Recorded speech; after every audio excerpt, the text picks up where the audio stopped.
J'appelle Jean Moïne.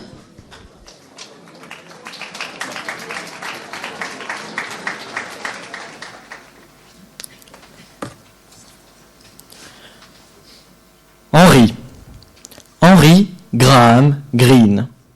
Vous connaissez Henry Graham Greene ? Jusqu'à aujourd'hui, je ne le connaissais pas bien. J'avais déjà entendu son nom, oui, peut-être. Et vous, aujourd'hui, vous le connaissez pour une phrase. Henry Graham Greene. Il nous a donc écrit cette citation, celle que vous avez maintes et maintes fois entendue ce soir.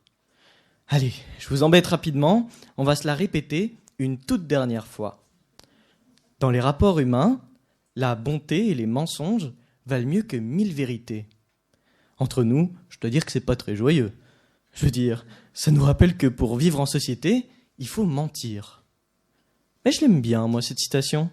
Et d'ailleurs, en sortant du local, tout juste après l'avoir reçue, j'avais l'impression d'être le seul à vraiment l'apprécier entièrement. Pas parce que je suis d'accord, non, mais parce que c'est ce qu'on appelle, dans notre jargon moderne, une hot take. Une hot take, sans grande surprise, est un mot tiré de l'anglais, décrivant un parti pris qui n'est pas l'avis de tout le monde. Alors, pourquoi c'est une hot take ? Eh bien, parce que la plupart des philosophes admettent que, comme l'a si bien dit Christophe André, il vaut mieux une vérité qui désole qu'un mensonge qui console. Et moi, je les rejoins. Évidemment que la vérité, pilier de la confiance, vaut mieux que le mensonge. Mais il faut se rendre à l'évidence. Pour vivre en société, il n'y a pas le choix. Tout le monde ment au quotidien et tout le monde ne se rend pas complètement compte. On ne va pas dire que le costume de notre professeur de maths est moche, même si on le pense vraiment. On ne va pas dire à son patient qu'il meurt demain, même si son futur est comparable à un cul-de-sac. Bon, tout ça est dramatique, mais on n'a pas le temps de se larmoyer. Nous, on est là pour conclure. Je suis le dernier de nos spectaculaires participants. Il faut bien que je vous donne une réponse. À quelle question, me direz-vous ? Je ne sais pas encore, mais on verra bien. Tout d'abord, je vous ai dit que Henry Graham Greene était l'auteur de cette citation. Je vous ai un peu menti. Greene, il n'a pas fait que ça dans sa vie. Henry, c'est un auteur dramatique, un journaliste et un romancier. Et aussi, c'est un Anglais. Vous commencez à comprendre quel genre de personne c'est, Monsieur Greene ? Si vous ne voyez pas encore, laissez-moi vous éclairer. D'abord, dans les années 30, il s'est tenté à faire du journalisme. Il collabora au Times. Mais qu'est-ce qu'il y faisait ? Il était correspondant de guerre au Libéria. Ensuite, ce fut au Mexique, puis en Malaisie, puis l'Indochine, Cuba, Haïti. En parallèle, il était romancier. Il mettait en scène les violences de l'histoire et leurs victimes. Puis, il fit des nouvelles, qui sont toujours de la même veine. Enfin, il se tourna vers Dieu. Il devint croyant, et il démarra un ouvrage sur le catholicisme. Enfin, quelque chose de joyeux ? Non, ce serait trop drôle sinon. Il ne fit que continuer à évoquer des problèmes religieux. Alors, je vous laisse imaginer. Vous aimeriez manger tous les soirs avec ce gars ? Je veux dire, vous pensez vraiment qu'avec une telle carrière, Henry Graham Greene serait du genre à avoir le verre à moitié plein ? Évidemment que non. Greene, il est réputé pour être au paroxysme du pessimisme. Et vous allez me dire, oui Jean, c'est très intéressant, mais concrètement, à quoi ça nous sert de savoir ça ? Eh bien, c'est en voyant Monsieur Greene que l'on peut comprendre sa citation et savoir répondre à celle-ci.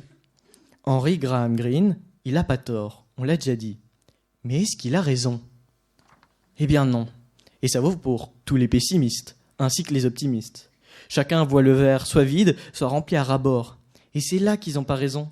Parce que le verre, même si, oui, c'est possible qu'il soit vide, mais il peut tout autant être rempli à moitié, ou même à un tiers, ou encore aux 3/4. Le vrai problème, c'est que, autant Graham Greene que la citation, les deux, ils n'ont qu'un axe de vision fermé, une piste bien tracée, qui ne possède pas de détour. Alors que la beauté de la vie, c'est justement de ne pas se contenter, d'avoir un arbre de possibilités, une liberté de choix. À nouveau, Christophe André, il nous dit que dans son abécédaire de psychologie positive, que même s'il est du même avis que M. Greene, il reconnaît l'autre position comme difficilement réfutable. Et là est la clé de cette citation. Elle est incomplète. Elle est trouée comme du gruyère.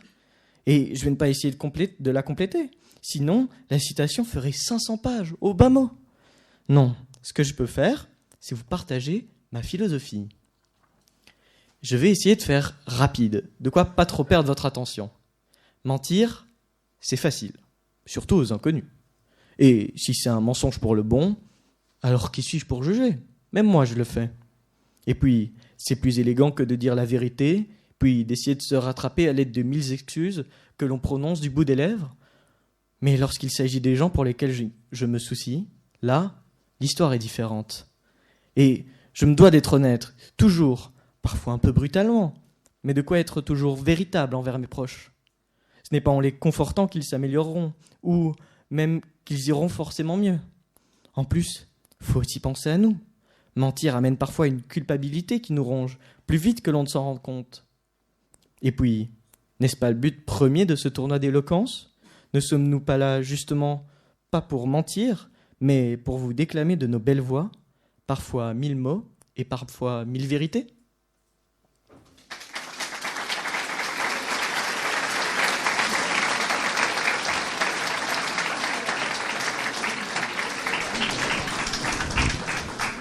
La question d'improvisation. C'est moi. Celui qui ouvre une porte d'école ferme une prison. Victor Hugo. Je répète. Celui qui ouvre une porte d'école ferme une prison. Merci.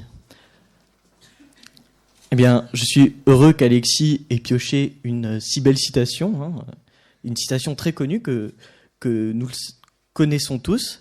Ça, par contre, je dois dire que c'est pas une hot take. Je dirais même que Victor Hugo ne se mouille pas trop.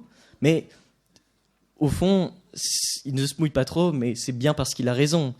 Les écoles, c'est le fondement de l'éducation. Et je trouve, pour moi, que l'éducation, c'est ce qui nous permet de vivre en société. Sans cette éducation, on n'aurait pas de contrat social. On ne pourrait pas vivre tous ensemble dans un respect commun. Et même si on n'y parvient pas toujours, c'est pour ça que certaines prisons sont là. Mais